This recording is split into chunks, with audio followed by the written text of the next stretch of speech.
Welcome to the Muscle Expert Podcast with Ben Pakulski, one of the world's top professional bodybuilders, an expert on human performance and mindset mastery. Ben dives deep to deliver the strategies of the top experts to upgrade your body, mind, muscle, strength, performance, biochemistry, and how to become the upgraded modern man.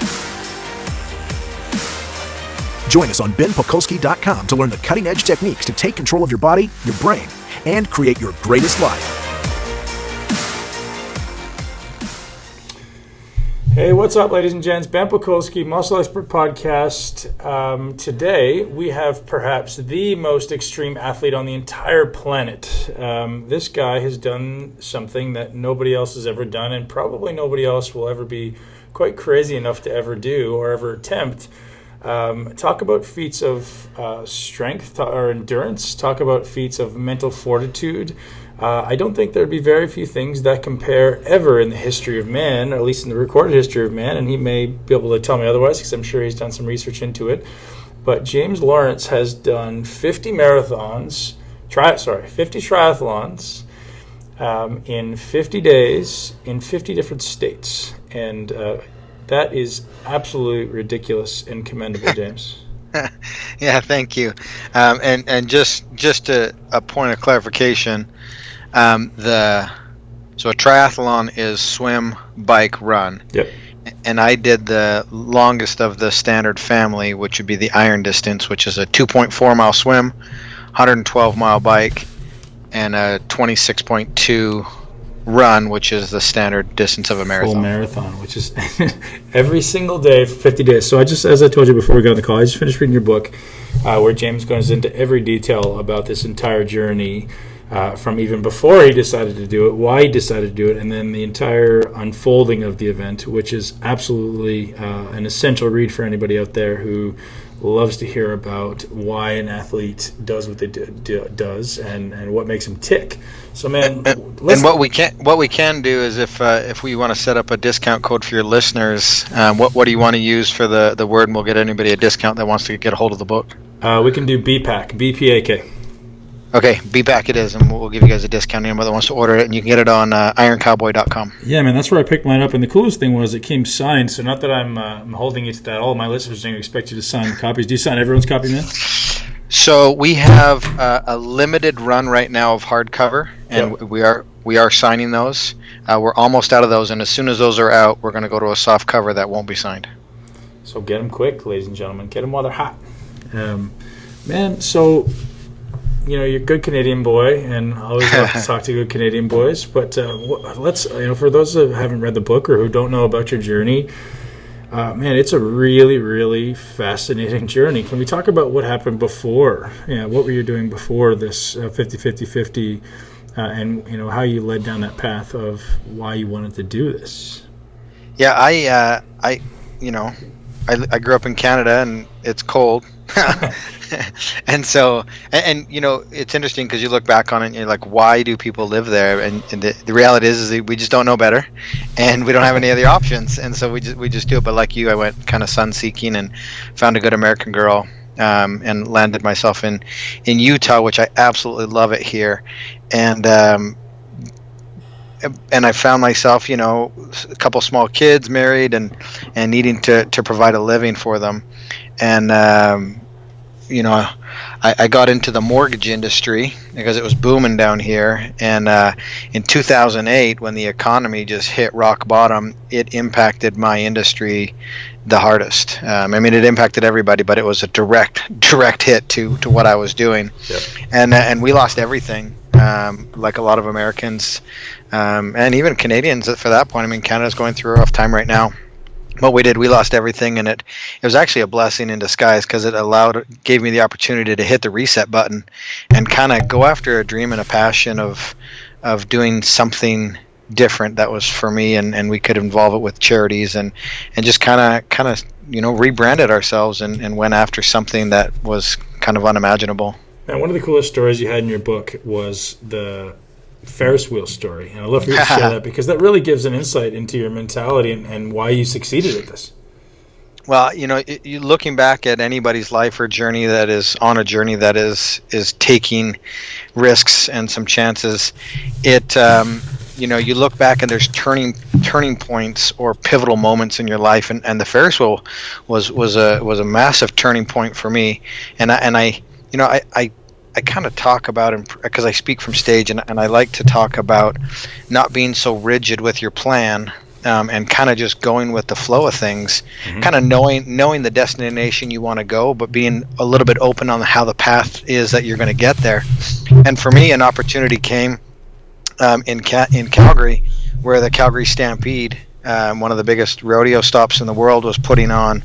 They do a 10-day huge party every single year, and radio contest was putting on a contest to see who could ride the Ferris wheel for the full 10 days of the rodeo, and they were giving away $10,000. And so to me, that was a definite risk, and something that I thought I could do mentally, and jumped on the ride and ended up winning the competition, and ultimately hitchhiked a ride to Utah. I had one buddy that lived here, and it completely altered my life. Who knows what I would be doing now? I'd still be chasing big dreams, but who knows in what avenue. But it completely changed, because I ended up in Utah to visit my friend, and never went home, and ended up meeting my wife, staying here, and then together we've had a journey of fitness that I could have never anticipated. You did a really good job in the book of breaking it down and literally walking through the mental aspect of just that 10-day Ferris wheel ride, and all the the mental games that you played with yourself to make yourself stay on, and that literally was the perfect segue into why you found triathlons. And let's talk about that, man, because you said at that point you weren't doing any type of endurance racing or any endurance work. No, I didn't have a swim, bike, or run background, and it was just I grew up in Canada as a wrestler, and you either play hockey or basketball, and if you're too short, you wrestle. And so I did that, and I just fell in love with it, and just really had a passion for that. But then once you get married, you don't have an avenue to wrestle anymore. And MMA wasn't big at the time, and so I got into the running and the swimming and the biking with my wife. But it was a real humble beginning. I mean, I started. People that hear my story now, they're like, "Oh, you've always had this background." But I started getting up off the couch and struggled my way through a 4-mile fun run, and so I think that's why my story is somewhat relatable for a lot of people once they really get into it and start diving into it. Is I'm just like everybody out there that is starting from the first step and not knowing if they're capable of running the simplest of things, which is just a simple 5K run.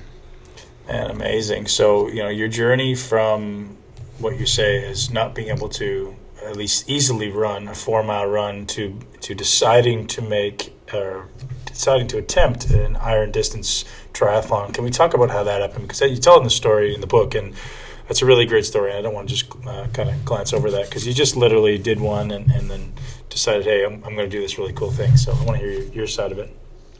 Yeah, and I started running, and I actually didn't enjoy running. It really sucked, and I know so a lot of people find that, but it was kind of a segue to get me to do sprint distance triathlons, which is the shortest distance, and that was a lot of fun for me. It was a lot of explosiveness.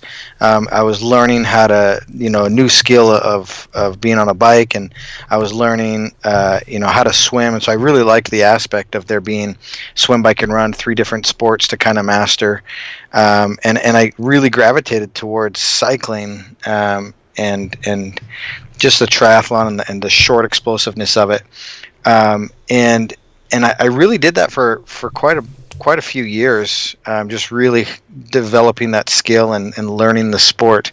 It's got a heavy learning curve in my opinion, especially once you get into the longer distances. There's so many different elements to it.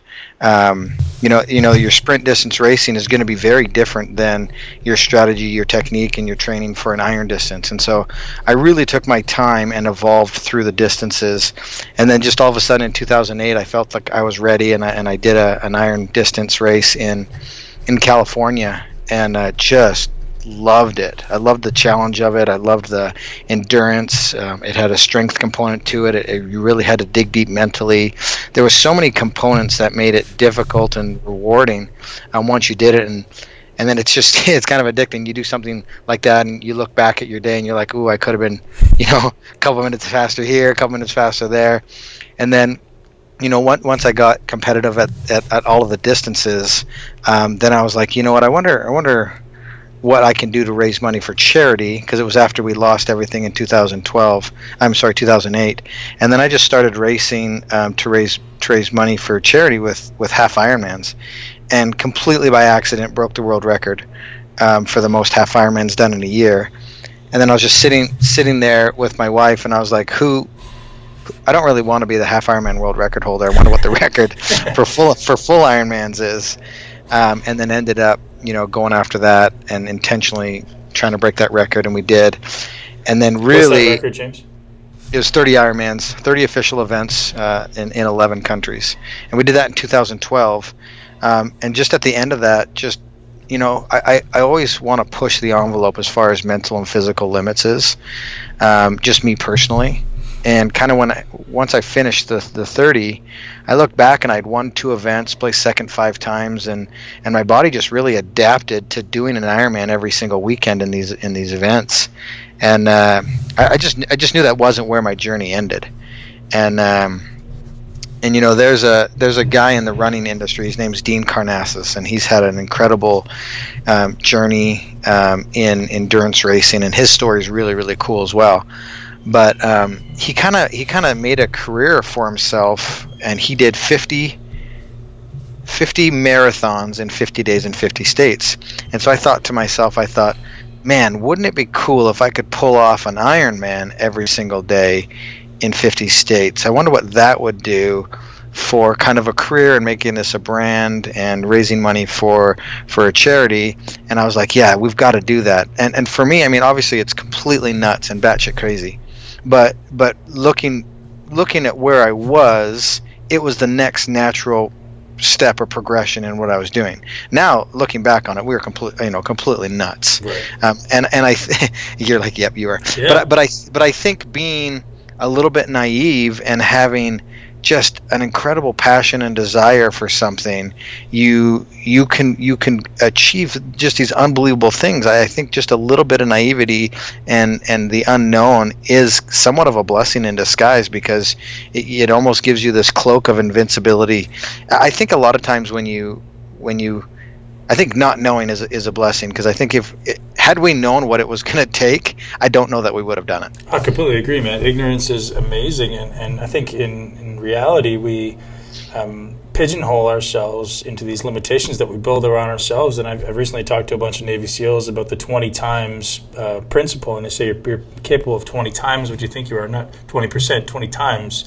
But we just believe that, hey, this is what our kind of limiting beliefs place on us. And man, you're a perfect example of someone who said, went ridiculously beyond what any human being would think they're capable of. Because to be honest, I would have assumed after 10 to 12 days, shit would have just started to break. And just kind of testament for what the body's really capable of if the mind is strong enough.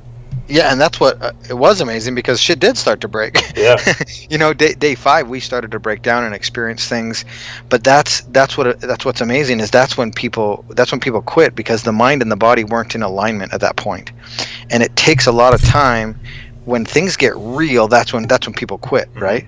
But it's beyond that. Oh man, things are really real, and if you stick to it, your body evolves and adapts, and your brain gets stronger, and it adjusts to everything that's going on around it. And so, it was really, really cool for us to see all of those changes take place, because we obviously bit off way more than we could chew, and there was a ton of social media pressure, there was a ton of sponsorship pressure, and so the panic button was always there. But when you go into something like this, you have to believe that the panic button doesn't exist.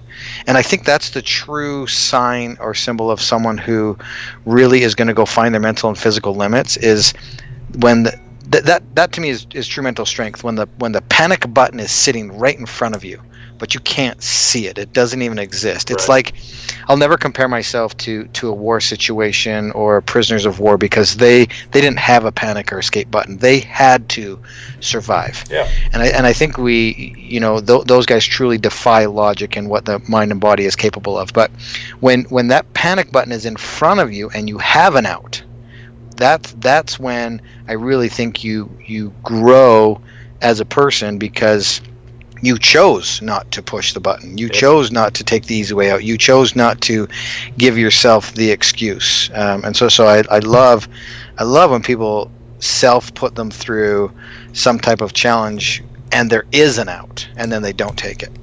Beautiful, man. So you talk around that 5-day mark where things started to break, and you had this panic button in front of you, or at least it was there, and you decided not to take it, man. And this is the kind of stuff my listeners are going to love. Is, truth be told, we don't have a lot of triathletes, listeners of my podcast, at least that I know of.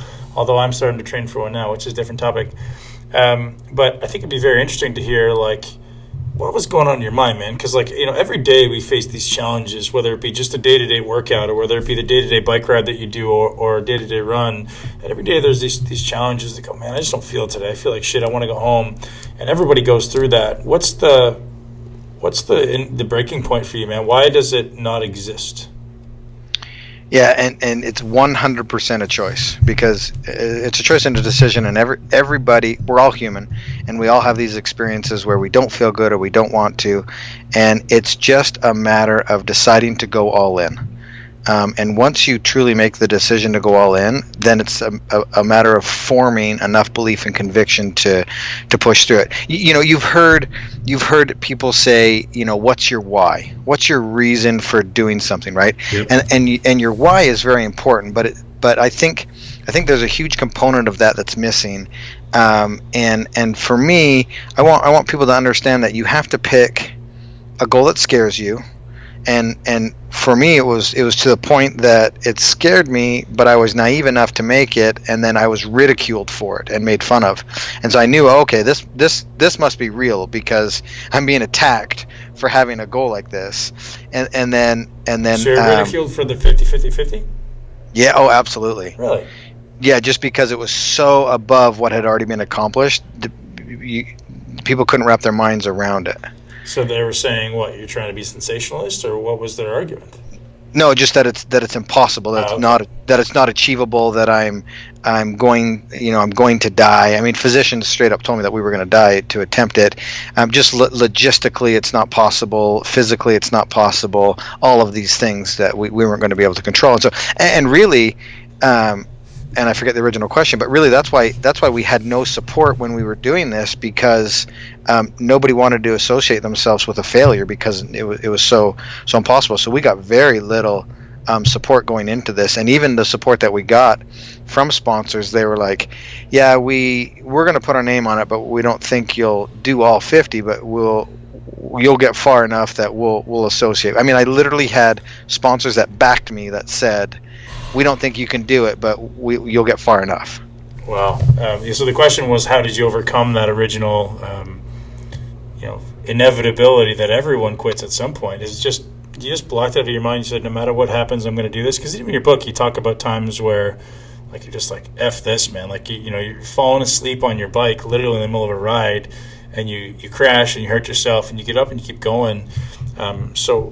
It's such an interesting topic of discussion to say, what's taking your brain to that point where you're able to switch it off? Is it the fact that every time you get to that point, you overcome it and you overcome it and you overcome it? You've almost developed a callus or willpower to say, no, I won't stop. Yeah, and it's one of the biggest questions I got is how do I get mentally tougher? How do I get to the point where I can turn that off? And I don't know how to turn it off. I almost have to be in that situation in order for it to happen. But the reality is it's like a muscle. It's like going to the gym. It's like your cardiovascular, your muscular structure, and then you have your mental capacity. And you can't just wake up one morning and be mentally tough. And for me, it started way back in early days when I started wrestling. I mean, I got my ass handed to me.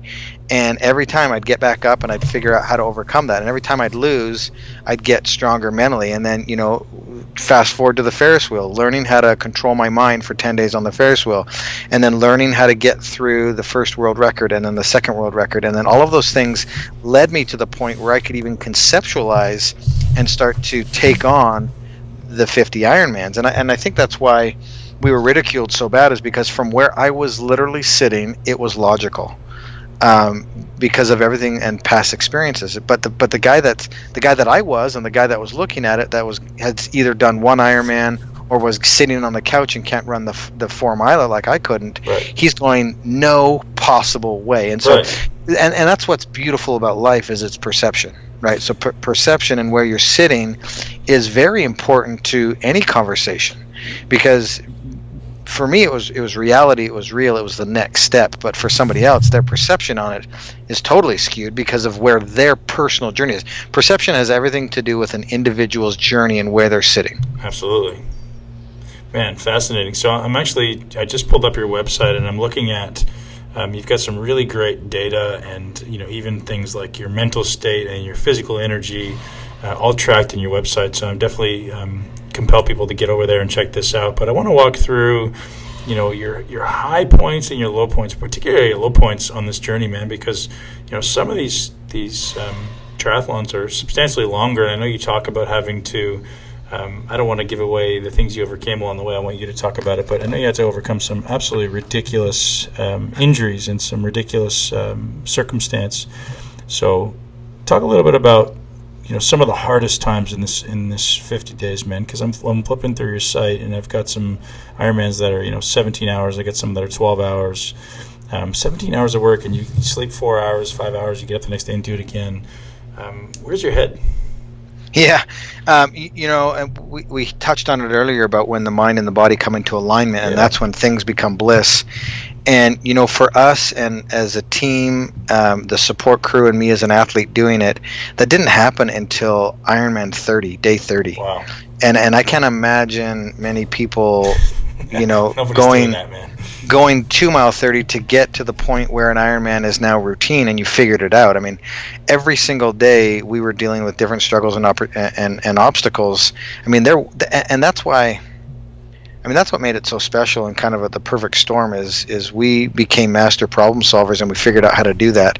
But I mean, on day 5, I tear my shoulder. I've got 45 more Ironmans to do, and I've got to figure out how to swim a 2.4 mile swim with one arm and adapt to that.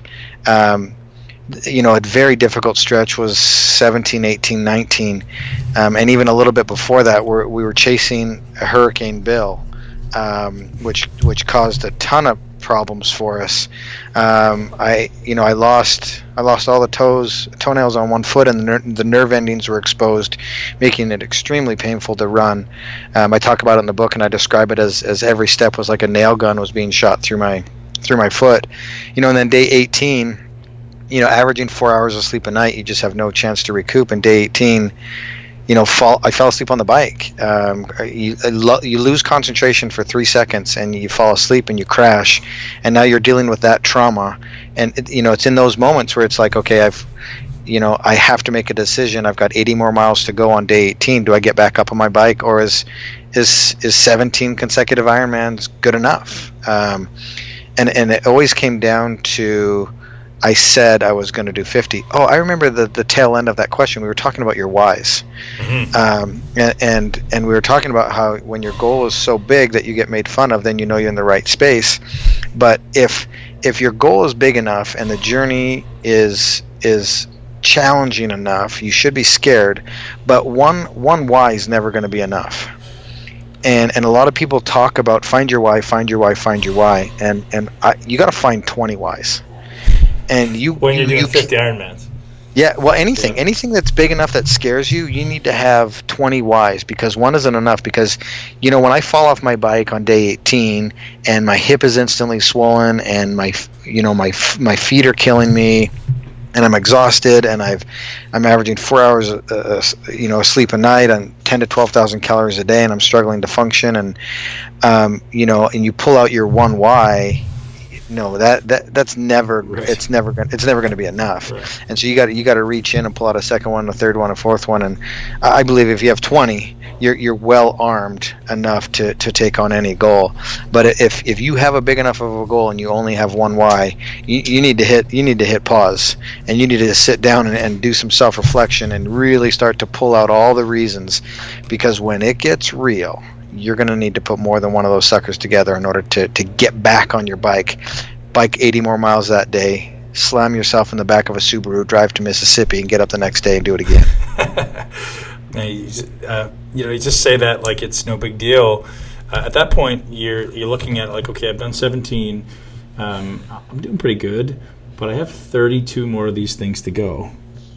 What is in your head, and how? What are your whys at that point, right? Is it your family? Is it your integrity? Is it you're just like, F this, everyone says that I can't do it, so I'm going to do it, and I'm going to do it with a big smile on my face? Or Yeah, it's all of that. It's your family, it's the sponsors, it's the haters online, and they came out in droves, and it's the grit your teeth and pound your chest, F you, I can do this, and really learning all of those lessons and what motivates me and what did it. And then it all came to a head on Ironman 30 in Connecticut, where I was just like, I've really got to shift the energy and my attitude and why I'm doing this and who I'm doing this for.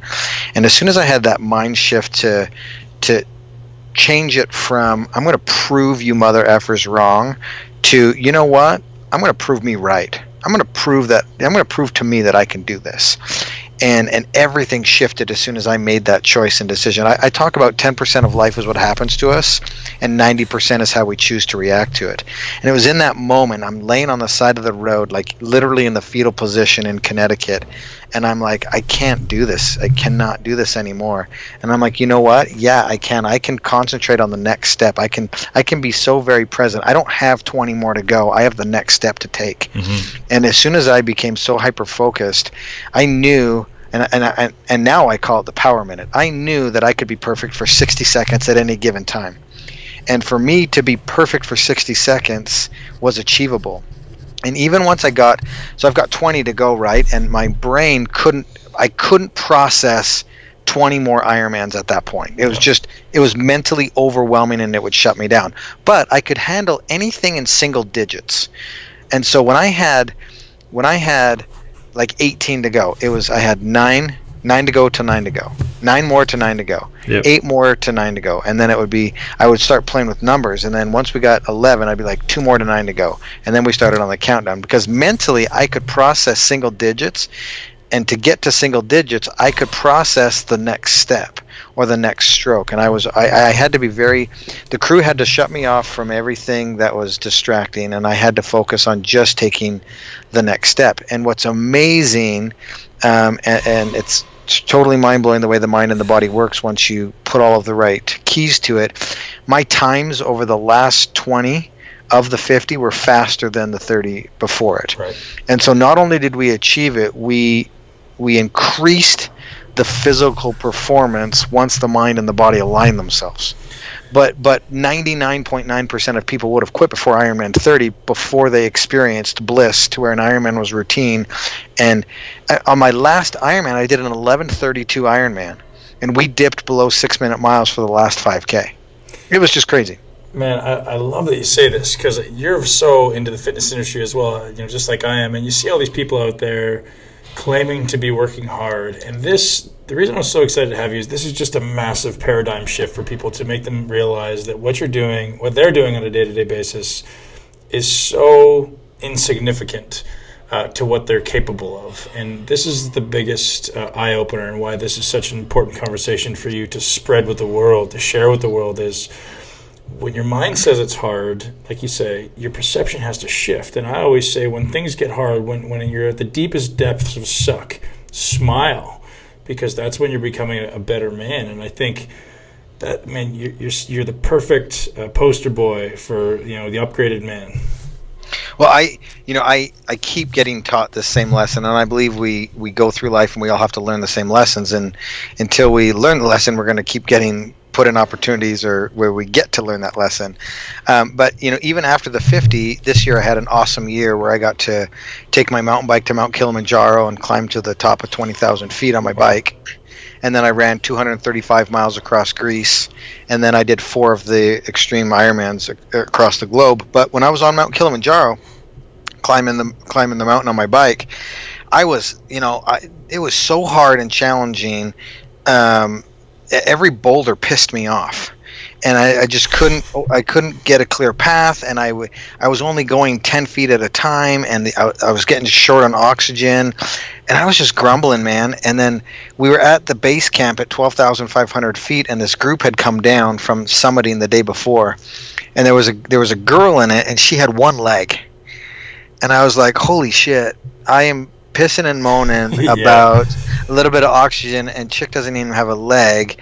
And I'm like, I need to shift my mindset right now. And then she was with another dude, and he's blind he's blinder than blind. Wow. And can't see anything. And I got to the top of Mount Kilimanjaro, and I have an incredible view. In the same view shot, I can see the sun rising and the moon setting.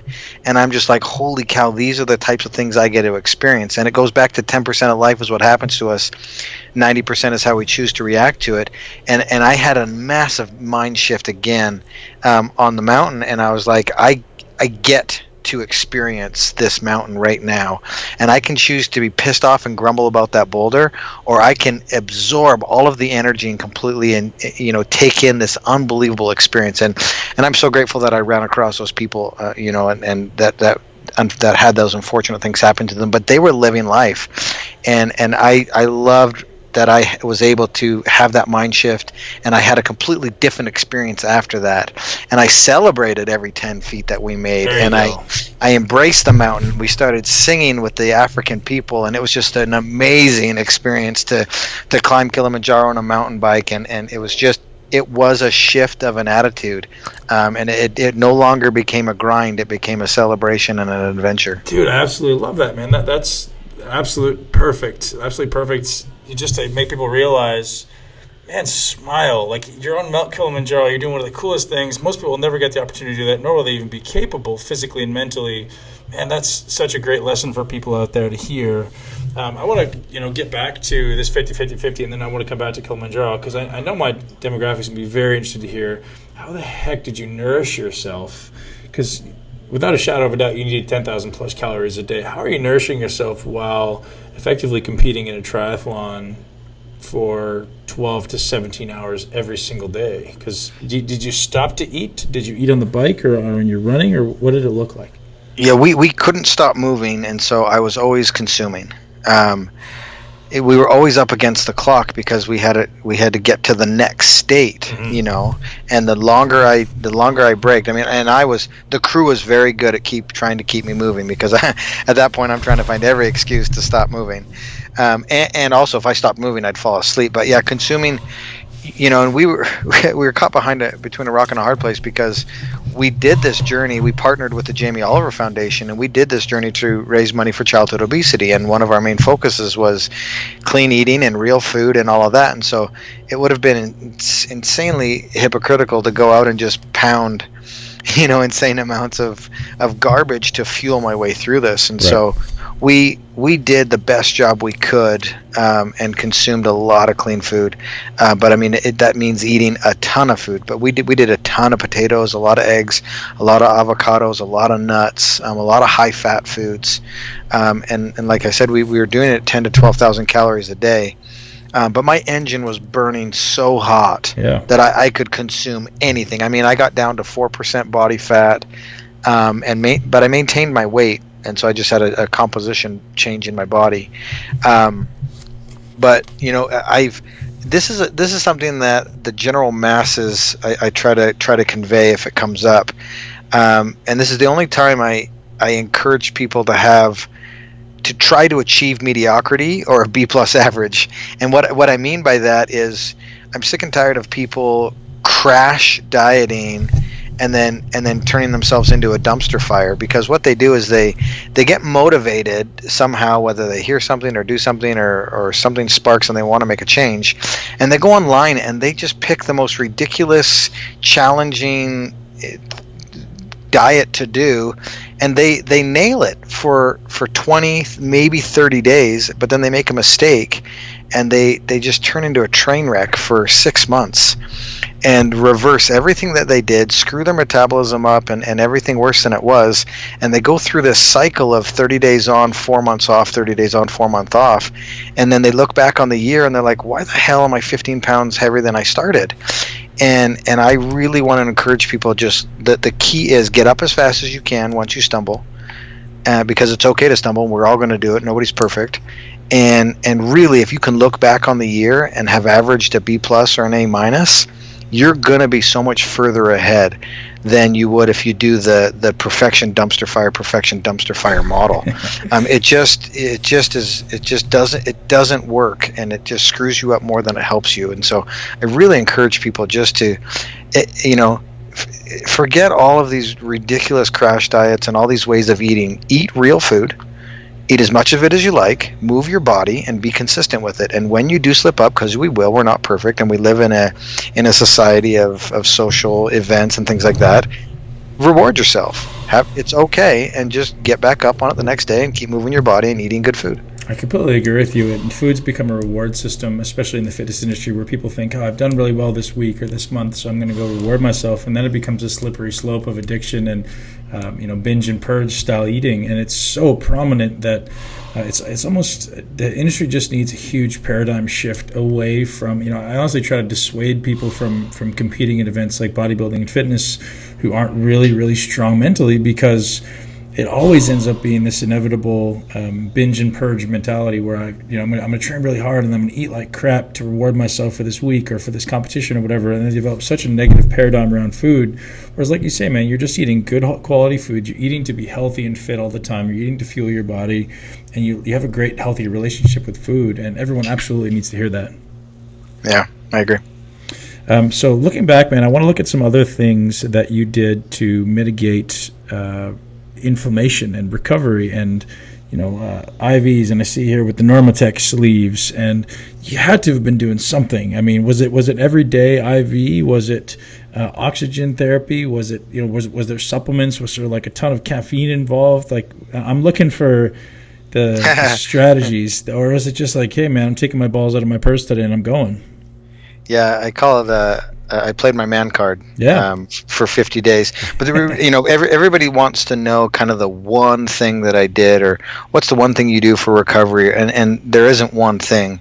The secret to success is doing a lot of little things consistently over a long period of time, and they're called the basics. And really, it was doing a lot of little things. But nutritionally, one of my biggest supporters from day one is Young Living essential oils, and they're more than just an oil company. They do an entire supplement line, and we were heavy on those every single day.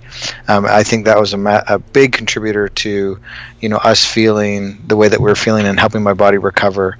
But I had my chiropractor come out every weekend, and we did laser acupuncture, scraping, manipulation, cold laser, you name it. I slept 4 hours a night in recovery boots and compression. I didn't have time for ice baths or anything, but inflammation, it was just a byproduct of eating real food, eating a ton of fruits, a ton of vegetables.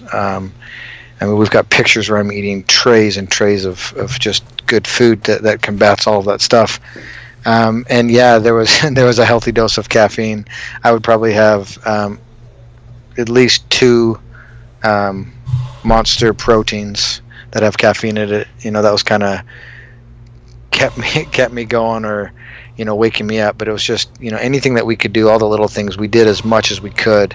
So it's not just one thing. I mean, we just did as much as we could then that we had time for outside of surviving. Right. So perfect segue. Surviving. Your doctor said you were going to die. Did you do blood work pre, intra, post? And what was the final damage. How did you kind of assess damage when it all came to an end? Yeah, I had extensive blood work done beforehand, and then we had blood tests done throughout. We did that for drug testing purposes and just to make sure that everything was okay for me. I've got 5 kids, and at no point in time were we going to put my life at extreme jeopardy. We had a good pulse on everything as we were going through it. My wife was monitoring everything. She knows me better than anybody.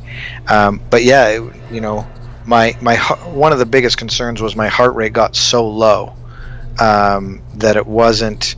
Circulation became an issue. My hands and my feet became numb. What's so low?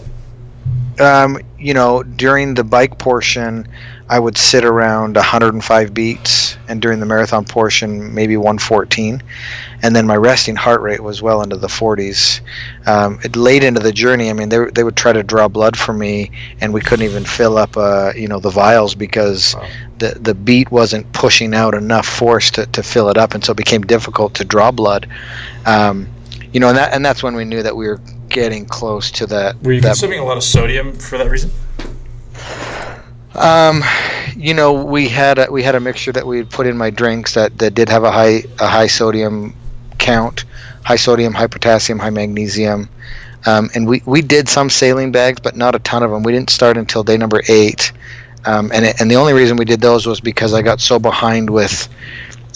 We did it in June and July, and so the temperatures were super, super hot and really, really humid once you get through the southern states. And once I finished at night, and I'd been sweating profusely all day, it was hard for me to recover fast enough, because if I stopped moving and we were traveling at night to go to the next state, I would fall asleep.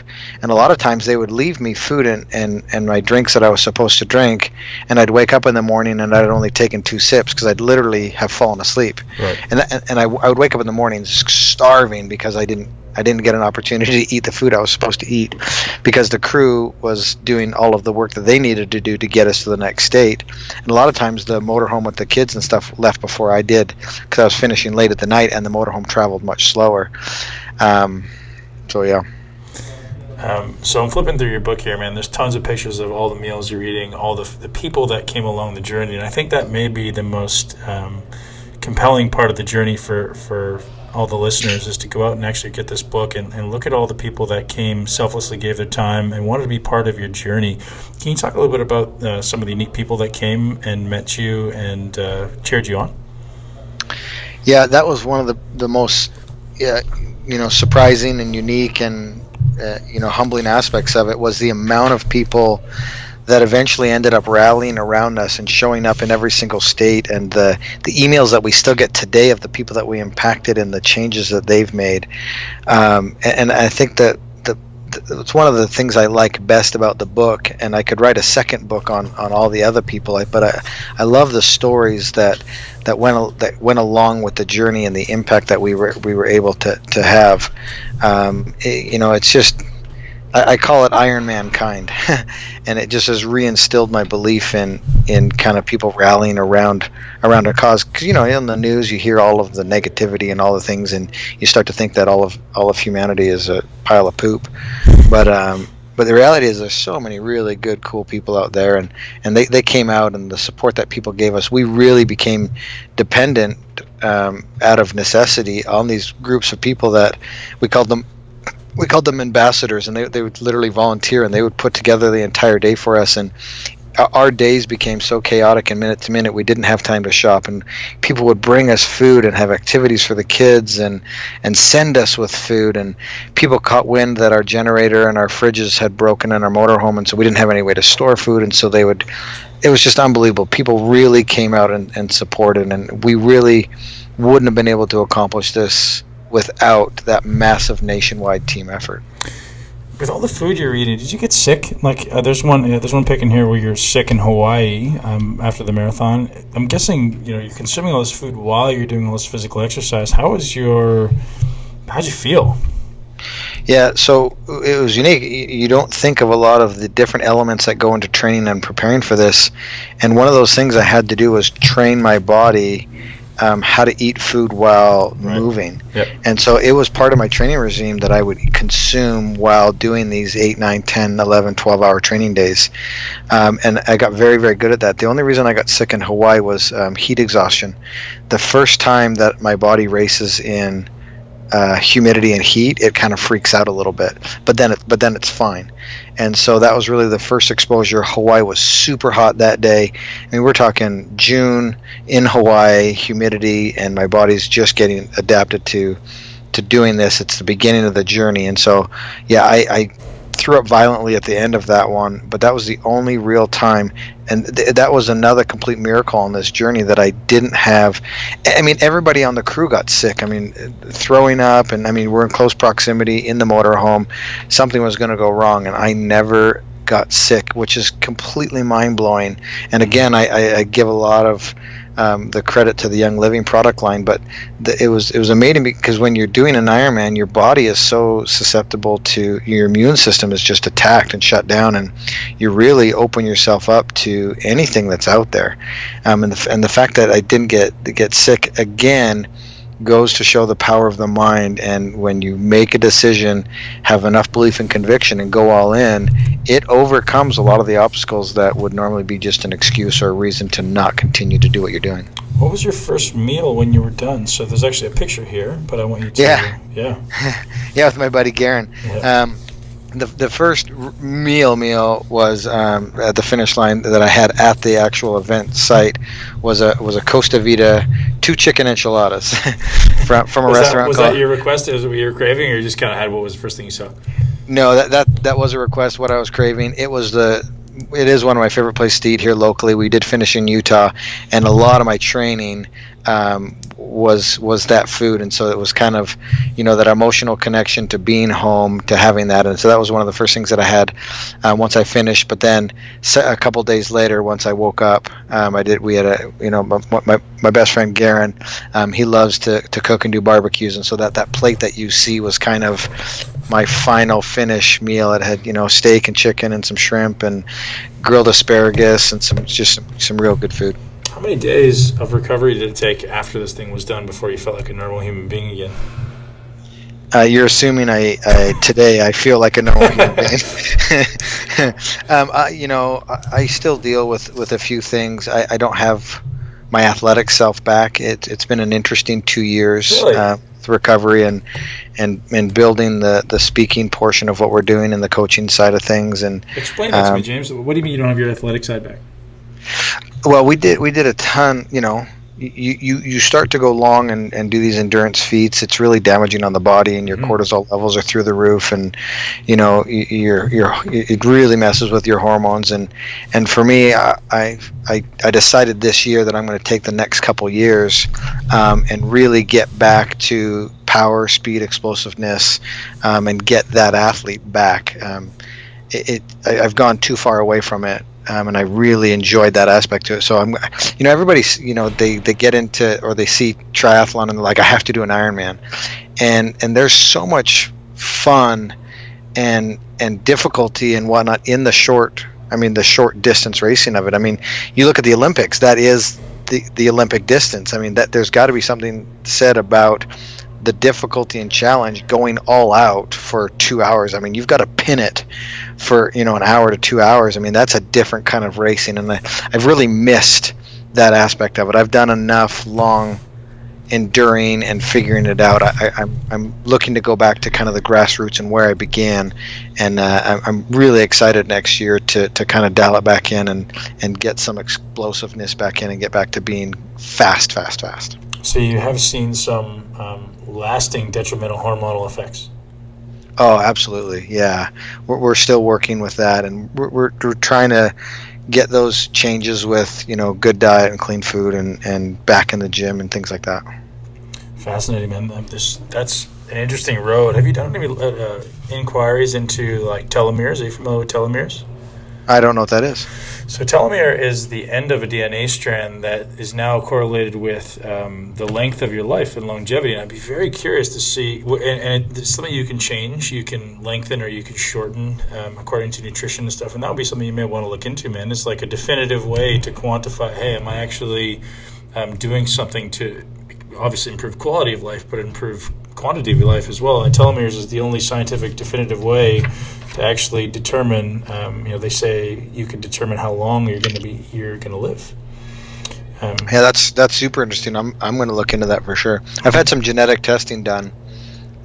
It was interesting. They wanted to know what was different about me genetically that made it capable big for me. Balls. Yeah, that's all it came down to. Yeah. Because there wasn't anything genetically special about me. I joke from stage and I say I got the results back and they said I was white Canadian.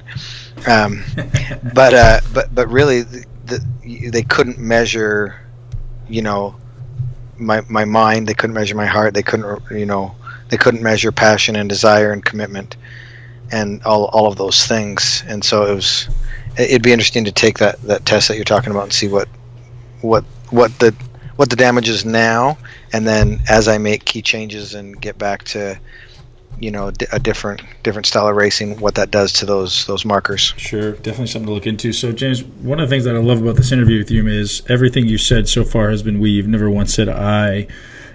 Who is we? And I'd like to hear who your support team is. Yeah, it starts with my wife Sunny. Even this morning we went on a 2-hour ride together. But that's the core of the team. Nothing gets done, without her support, and obviously all the hard work and everything that she does. And then our core team on the 50, I had 2 wingmen with me full time, Casey and Aaron. And it was the whole 50 with you? Yeah, they were the support crew. So they made sure that I had everything that I needed during the day. And then, man, their incredible job was to also drive me through the night. Mm-hmm. And so for 7 consecutive weeks, my wife and these 2 guys, they really didn't have a day and a night distinction. They were always on the go, always problem solving, always looking a week ahead. And it was just unbelievable. And that's why, without any hesitation, it's definitely we.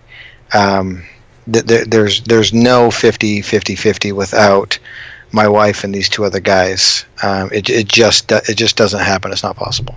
Amazing. So I know you got 5 kids, and a lot of my listeners are dads, are guys who are trying to live this balance, if you could call it balance. And I always say that's the irony of life. There's no such thing, but trying to live this balance between being an amazing athlete, looking and feeling awesome, and still having time, energy, and focus for your children and your family. What are the things that you maybe attach to as a dad to make sure that you always stay grounded and always become a great dad while still balancing training and family life?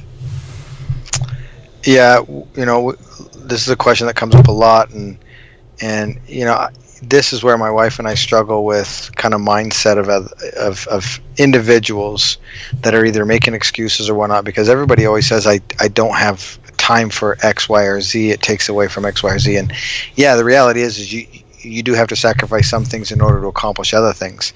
But the reality is you have enough time in your day for whatever you make time for. Mm-hmm. And whatever you prioritize and however you want to put that on your list.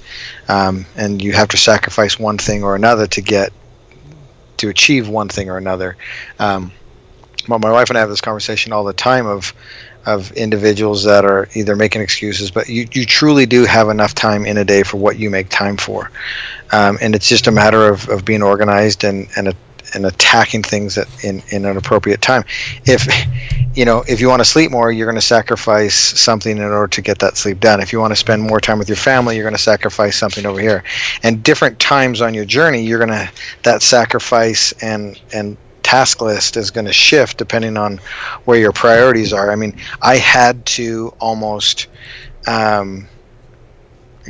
be selfish, and I don't like the word selfish, but I almost had to go all in and kind of take a moment for 50 days with the big picture of knowing if we make it through this, I'm going to have more family time. Mm-hmm. And so during that phase, I was more sacrificing family time to do the physical side of things. But now it's flipped, because now I have more family time because of what we did. And so there's different periods that everybody will go through, and the sacrifice is going to be different, and your time allotment is going to be different depending on the phase. but you just have to be careful that you come back to a grounded state out of those moments, because if you get carried away and you go into that state where you're always abandoning your family, and there's no bigger picture or finish line or transition away from that, that's when you get into trouble. And with our coaching philosophy, we're 80% recovery and 20% hammer down. And with life, I like to shift that to where you have, and maybe it's not 80-20, maybe it's 60-40, but you put the family priority first and then hammer down on the work, and so you've got to have that balance between family, fun, and play. And once you balance those out consistently, that's when things are going to, everybody's got to find their own rhythm, but it absolutely is possible. I mean, everybody's busy, but I know my wife and I are extremely busy, and we manage to do a lot of family time, and we make that a priority. And you truly have time for what you make time for. Do your kids do any of the racing with you, or any of the running, the cycling, the swimming, or do you have any family rituals that allow you guys to kind of bond on a regular basis? We do a lot of family stuff. Just last night we were in the backyard for 20-30 minutes. My wife was throwing ball with my youngest son, and then we kind of all gathered around and we started playing volleyball for 20 minutes. And so we you just have to unplug for a second sometimes, and my wife does a good job of pulling me away from the computer and helping me realize that the family's there. We don't have a steady routine, but we always make time or opportunities. I mean, last week we were on the lake boating. Sundays are actually a day where I try not to work, but I find myself doing it. But Sunday is a day where we don't do any workouts. We don't work out. We go to church, and then we will typically play a game with the family or something. So if there is a tradition or a routine, it'd be Sundays for sure. I never work out on Sundays. I only race on Sundays. Awesome, man. James, it's been a complete honor and a pleasure. If you have any sponsors you'd like to give a shout out to, because I'm looking through your book here and I see you've got, I think anyone who's willing to support you on this journey deserves a shout out. And not that I like to use this for shameless plugs of anything, but if there's any people or businesses you'd like to give shout outs to, I think this is a great time, because you're doing something awesome, man. And, I definitely want to support anything you're involved with. Yeah, for sure. Just a quick rundown of the kind of the companies that have been with me from the beginning and supported me. Young Living Essential Oils for all my nutritionals. Ultra running shoes, they've been with me since day one. They're unbelievable. Rudy helmets and glasses, totally love them. Jaybird wireless headphones, spectacular. Maverick, it's a gas station line that actually has real food. And Fazari bikes, Blue 70 wetsuits and swim gear. I'm probably forgetting somebody, but yeah, those are the core ones that I absolutely love and live by. Garmin, they take care of me too. So James, a lot of great sponsors. What advice would you have for someone like myself who's wanting to do their first Ironman? Yeah. Besides lose 80 pounds, I know that one. Yeah. So it's the second one. Yeah. Yeah, Ironman is a very difficult journey, and that has a steep learning curve. We touched on that earlier in the call, and I think one of the biggest things that people struggle with is knowing if they're doing enough or not enough, or the right intensity, not enough intensity. And I don't say this because I'm a coach, but I would get guidance or enlist somebody that you trust to help take away some of those pitfalls that you're inevitably going to do. And if somebody can kind of lay the path out for you that you trust, then you know that you can just go out and do the work, and that you're doing the right steps. Because the hardest part about doing an Ironman is the training leading up to the Ironman. The Ironman should be a victory lap, a celebration. And if you've done all the things right leading up to that point, it should be and will be. And so my biggest advice to you is do the right things leading up to it. Don't rush the process. Give it the time that it respects in order to do this, so that it'll put you in position. I like to say that you only have one chance to do your first Ironman. And so do it right. It's already expensive, so just invest a little bit more and enlist someone that knows what they're doing to ensure that you have a good first experience. And how long should someone be training for an Ironman? Like, how long do you train for? Obviously you're at a different level now. You probably never stop training. But if someone said you were their first Ironman, how long would you recommend to prepare? I like to work with my athletes for about a year, and that obviously depends on where they are in their journey. I like to do 6 months worth of prep and strength and groundwork, and then really get into more specifics for the event about 6 months out. And if somebody does that and gives us that amount of time to work together, I've never had them not succeed and have a good day. So you're working with people one-on-one now, or do you have coaches that work under you, or what's the system? So both. We have online coaching platform, and then we also have a one-on-one group. And so we have four coaches that are working full-time with these athletes. And so it really depends on the needs of the athlete, how much individual one-on-one time they need, or someone that just needs structure and a little bit of encouragement, depending on what kind of program you pick. Cool, man. That's fascinating. Fantastic. James, I appreciate your time, man. Everyone can find James at ironcowboy.co. Pick up COM. Oh, is it COM? Yeah, the CO is the older site. The new site is ironcowboy.com. Okay, cool, man. So ironcowboy.com. Book. Is the coaching there as well? All the links can be from ironcowboy.com, but if they want to go directly to the coaching, teamironcowboy.com. And on my social media handles, on Instagram, it's ironcowboyjames, and on Facebook, it's /ironcowboy. I post a lot of stuff on there, a lot of fun. But my website, you can get coaching, you can get any of the merchandise or the books, and then you can also, anybody that's interested in having me come out and tell my story from stage and kind of change your mindset. I talk around the world. I'm booked right now in 20 countries. I leave on Friday for India. So a lot of fun experiences. But if anybody that does want to hear more about the story, you can also get in contact with us through the website, ironcowboy.com. Thanks so much, James, man. I appreciate having you on, and have a great day. Keep doing awesome things. Hey, man. Thanks, Ben. Join us on benpakulski.com to learn the cutting-edge techniques to take control of your body, your brain, and create your greatest life.